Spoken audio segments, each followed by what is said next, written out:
Chapter 7. The Mines. Curdie went home whistling. He resolved to say nothing about the princess for fear of getting the nurse into trouble, for while he enjoyed teasing her because of her absurdity, he was careful not to do her any harm. He saw no more of the goblins, and was soon fast asleep in his bed. He woke in the middle of the night, and thought he heard curious noises outside. He sat up and listened, then got up, and, opening the door very quietly, went out. When he peeped round the corner, he saw under his own window a group of stumpy creatures whom he at once recognized by their shape. Hardly, however, had he begun his 1, 2, 3, when they broke asunder, scurried away, and were out of sight. He returned laughing, got into bed again, and was fast asleep in a moment. Reflecting a little over the matter in the morning, he came to the conclusion that, as nothing of the kind had ever happened before, they must be annoyed with him for interfering to protect the princess. By the time he was dressed, however, he was thinking of something quite different, for he did not value the enmity of the goblins in the least.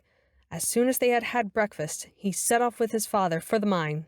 They entered the hill by a natural opening under a huge rock, where a little stream rushed out. They followed its course for a few yards, when the passage took a turn and sloped steeply into the heart of the hill.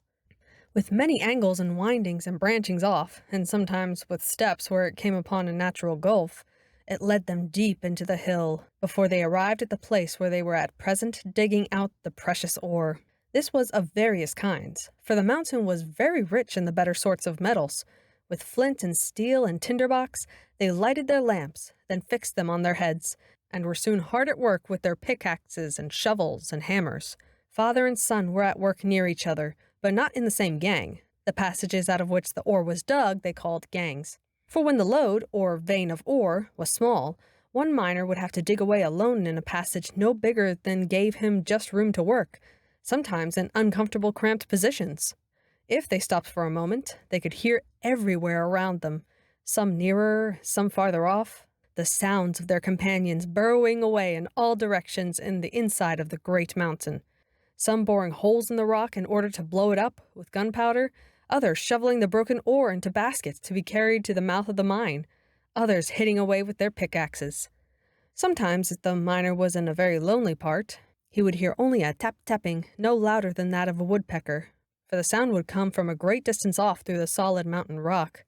The work was hard at best, for it was very warm underground, but it was not particularly unpleasant, and some of the miners, when they wanted to earn a little more money for a particular purpose, would stop behind the rest and work all night. But you could not tell night from day down there, except from feeling tired and sleepy, for no light of the sun ever came into those gloomy regions.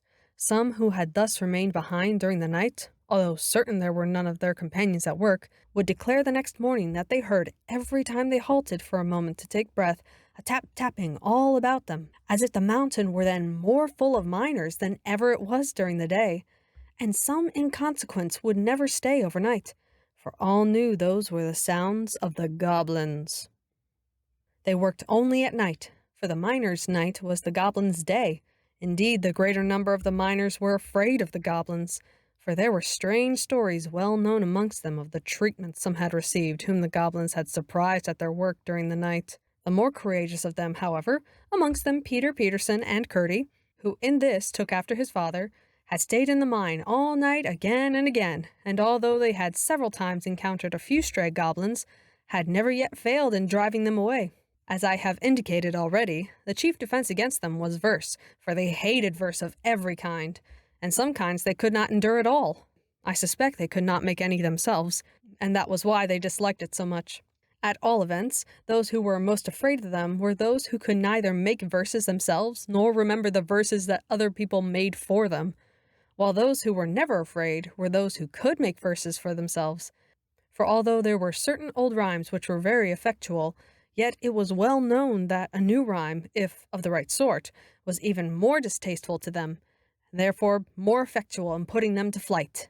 Perhaps my readers may be wondering what the goblins could be about, working all night, seeing they never carried up the ore and sold it. But when I have informed them concerning what Curdie learned the very next night, they will be able to understand, for Curdie had determined, if his father would permit, to remain there alone this night, and that for two reasons.